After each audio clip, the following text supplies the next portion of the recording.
नमस्कार। प्रादेशिक समाचार के साथ मैं प्रियंका। पहले मुख्य समाचार। प्रधानमंत्री नरेंद्र मोदी आज तिरुचिरापल्ली में 19,850 करोड़ रुपए से अधिक की कई विकास परियोजनाओं का करेंगे लोकार्पण और शिलान्यास। नए हिट एंड रन कानून के विरोध में झारखंड के बस ट्रक के चालक और एसोसिएशन हड़ताल पर, राज्य में गहरा सकता है घरेलू गैस का संकट। चुनाव बॉन्ड की बिक्री आज से होगी शुरू। 11 जनवरी तक भारतीय स्टेट बैंक की 29 अधिकृत शाखाओं से बेचा जाएगा। आज दोपहर बाद राज्य के कई इलाकों में छाएंगे बादल। मौसम विभाग ने कल से बारिश होने की जताई संभावना।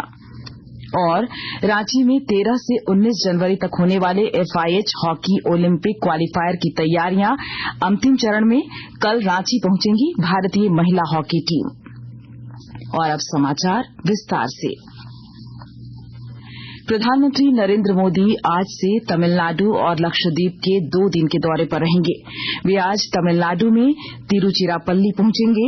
वहां वे भारती दासन विश्वविद्यालय के 38वें दीक्षांत समारोह में मुख्य अतिथि होंगे। प्रधानमंत्री तिरुचिरापल्ली में विमानन, रेल, सड़क, तेल और गैस तथा जहाजरानी से संबंधित 19,850 करोड़ रुपए से अधिक की कई विकास परियोजनाओं का लोकार्पण और शिलान्यास करेंगे। प्रधानमंत्री कई रेलवे परियोजनाओं को भी राष्ट्र को समर्पित करेंगे।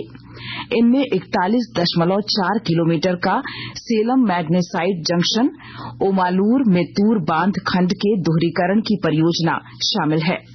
इसके अलावा मदुरई तूतीकोरिन तक 160 किलोमीटर के रेल लाइन खंड के दोहरीकरण की परियोजना और रेल लाइन विद्युतीकरण की 3 परियोजनाओं का भी वे लोकार्पण करेंगे।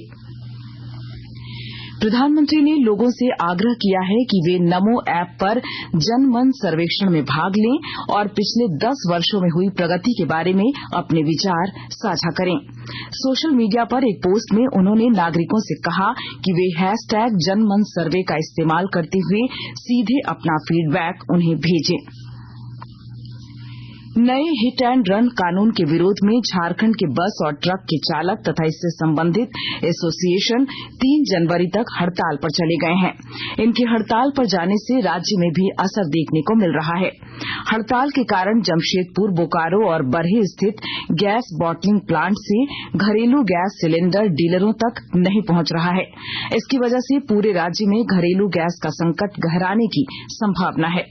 इसका असर पेट्रोल और डीजल की आपूर्ति पर भी पड़ सकता है। हड़ताल के पहले दिन कल जमशेदपुर से बिहार, उड़ीसा और बंगाल जाने वाली करीब 100 बसों का संचालन नहीं हो सका। मेदिनीनगर में भी बस और ट्रक चालकों ने जुलूस निकालकर विरोध किया है।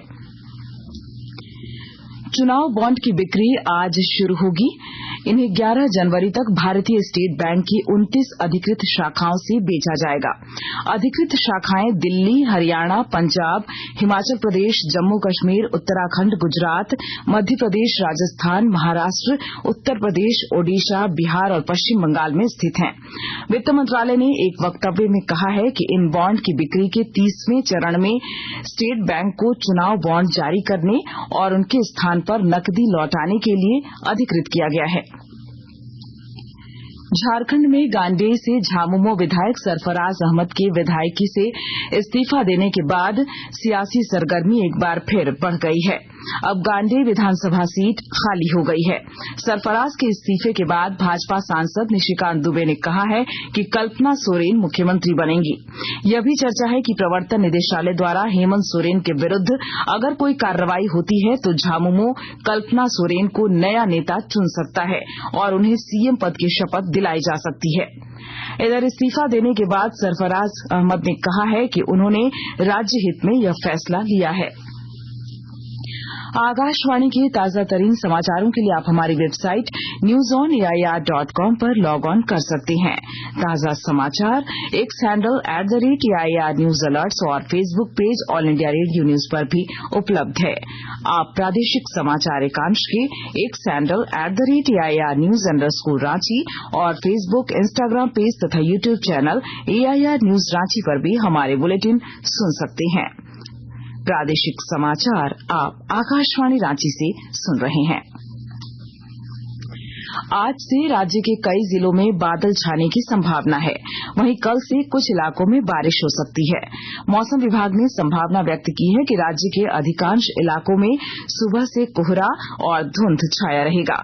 हालांकि न्यूनतम तापमान 13 से 14 डिग्री तक रहने के आसार हैं। मौसम विभाग के अनुसार अधिकतम तापमान 26 डिग्री तक जा सकता है। पलामू जिले के एथलीट खिलाड़ियों के लिए साल 2023 बहुत ही अच्छा रहा। विस्तृत ब्यौरा दे रहे हैं हमारे संवाददाता।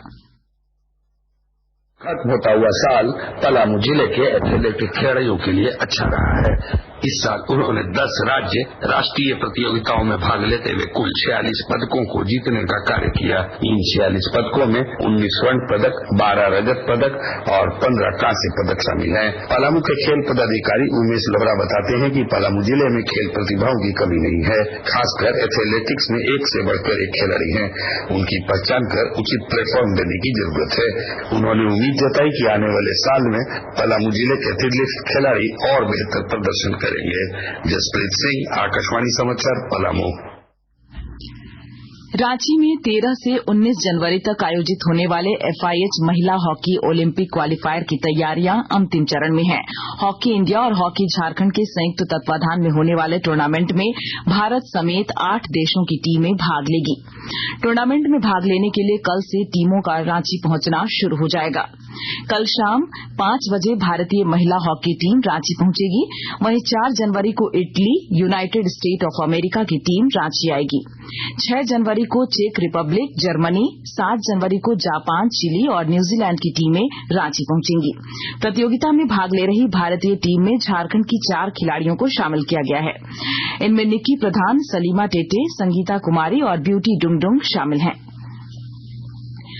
भारत का दक्षिण अफ्रीका के साथ त्रिपक्षीय एक दिवसीय श्रृंखला में अंडर 19 क्रिकेट का मुकाबला आज दक्षिण अफ्रीका के जोहान्सबर्ग में ओल्ड गार्डियंस मैदान में खेला जाएगा। यह मैच भारतीय समय के अनुसार दिन में 1:30 पर शुरू होगा। पहले मैच में भारत की पुरुष टीम ने 6 विकेट से अफगानिस्तान को हराया था। इस श्रृंखला में अफगानिस्तान तीसरे देश के रूप में भाग ले रहा है। पिपरवार क्षेत्र के CISF कॉलोनी में महाप्रबंधक CB सहाय ने ओपन जिम का उद्घाटन किया। इस अवसर पर उन्होंने कहा कि शरीर को स्वस्थ रखने के लिए नियमित रूप से व्यायाम करना जरूरी है, इसलिए CISF कॉलोनी परिसर में ओपन जिम का शुभारंभ किया गया है। और आइए अब सुनते हैं अखबारों की सुर्खियां। रांची से प्रकाशित अधिकांश अखबारों ने झारखंड में चल रही सियासी सरगर्मी की खबर को पहले पन्ने की सुर्खी बनाई है। प्रभात खबर ने लिखा है, नेतृत्व परिवर्तन की राह पर झारखंड सरकार, सरफराज का इस्तीफा, गांडेय सीट खाली। दैनिक भास्कर की सुर्खी है, नए साल के पहले दिन सियासी सरगर्मी, निशिकांत बोले कल्पना बनेंगी CM। दैनिक जागरण ने लिखा है, वाहन हड़ताल से रांची में ठहर गए 800 बसों के पहिए। हिन्दुस्तान लिखता है, सहायक आचार्य भर्ती परीक्षा होगी स्थगित। रांची एक्सप्रेस ने प्रधानमंत्री नरेंद्र मोदी ने लोगों से जनमन सर्वेक्षण में भाग लेने की अपील की खबर को पहले पन्ने की सुर्खी बनाई है। मुख्यमंत्री हेमंत सोरेन ने खरसावां गोलीकांड के शहीदों को किया नमन। इस खबर को राष्ट्रीय नवीन मेल ने सुर्खी बनाई है। अंग्रेजी अखबार द टाइम्स ऑफ इंडिया और हिन्दुस्तान टाइम्स ने चीफ जस्टिस ऑफ इंडिया ने कहा, कॉलेजियम पर आरोप बेतुके। इस खबर को पहले पन्ने पर प्रमुखता से प्रकाशित किया है। और अब अंत में मुख्य समाचार एक बार फिर। प्रधानमंत्री नरेंद्र मोदी आज तिरुचिरापल्ली में 19,850 करोड़ रुपए से अधिक की कई विकास परियोजनाओं का करेंगे लोकार्पण और शिलान्यास। नए हिट एंड रन कानून के विरोध में झारखंड के बस ट्रक के चालक और एसोसिएशन हड़ताल पर, राज्य में गहरा सकता है घरेलू गैस का संकट। चुनाव बॉन्ड की बिक्री आज से होगी शुरू। 11 जनवरी तक भारतीय स्टेट बैंक की 29 अधिकृत शाखाओं से बेचा जाएगा। आज दोपहर बाद राज्य के कई इलाकों में छाएंगे बादल। मौसम विभाग ने कल से बारिश होने की जताई संभावना। और रांची में 13 से 19 जनवरी तक होने वाले FIH हॉकी ओलंपिक क्वालीफायर की तैयारियां अंतिम चरण में। कल रांची पहुंचेगी भारतीय महिला हॉकी टीम। इसके साथ ही आकाशवाणी रांची से प्रादेशिक समाचार का ये बुलेटिन समाप्त हुआ। नमस्कार।